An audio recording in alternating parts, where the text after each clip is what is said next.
Hey everyone, in today's video, I'm going to show you how to create a Shopify store from scratch, whether it's for a brand, product, or anything else. We'll go over how to choose a theme, add your own content, and customize the layout. Even if you haven't signed up for Shopify yet, don't worry, you can test it out for free for 3 days, and if you end up liking it, you'll only pay $1 per month for the next 3 months. No pressure to commit right away, and you can find that in the description below. All right, with that said, let's dive in and get started. So when you get to your Shopify dashboard, from the left side, you'll want to click on Online Store and you'll be taken to the Themes tab. From here, scroll down to the bottom where it says Visit Theme Store. Feel free to check out what they have, but for this video, we will stick with the default theme. To start editing your store, click on Customize, but in this case, I want you to open this up in a new tab so we can have easier access to our dashboard. On the left side, you'll notice that we have the structure of our store.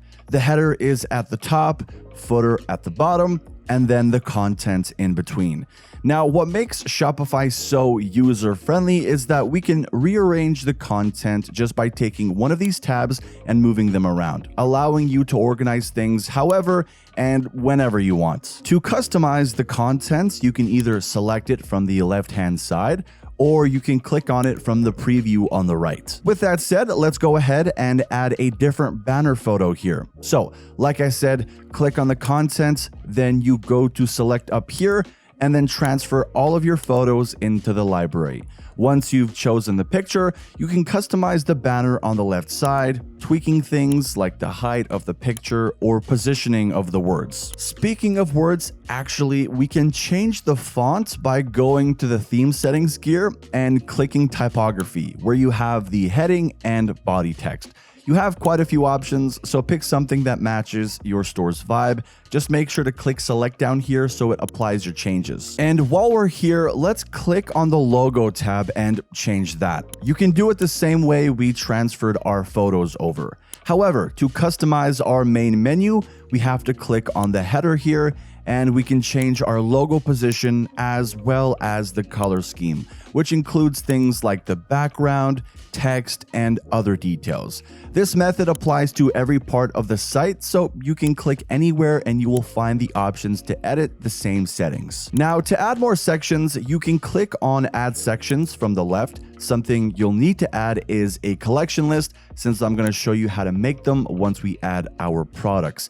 Before we do that though, we're just going to place this section above the featured products. So grab the tab from the left and place it above the other section. As for the products, well, head back to the dashboard. From the left, you'll see the products tab. And once this pops up, simply click on Add Products.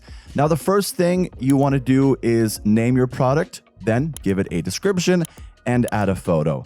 For the pricing, you'll notice two options. The pricing itself is the price you're listing the item at, and the compare price is something that you'd update if you have a sale. It's what the previous price would be. And lastly, the variants are things like the sizes, colors, materials, and things of the sort. Once you're done adding your products, go to the Collections tab, head to the top right to Create Collection.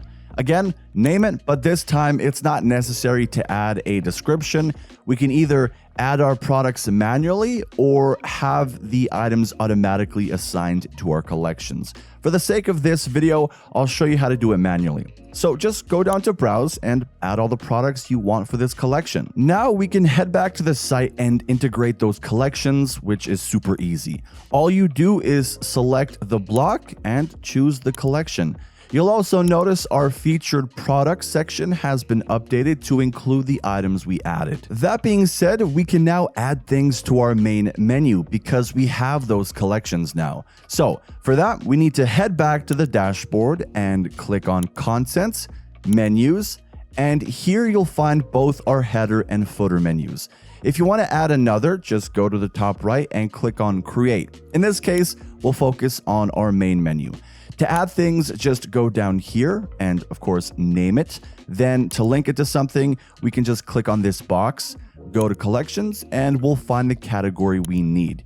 You can also rearrange these menu items just by dragging them around like this. And when you go back to the site, you'll notice that the main menu has now been updated. Now, to spice up your site's design, you can add some more sections to give context to your mission statement.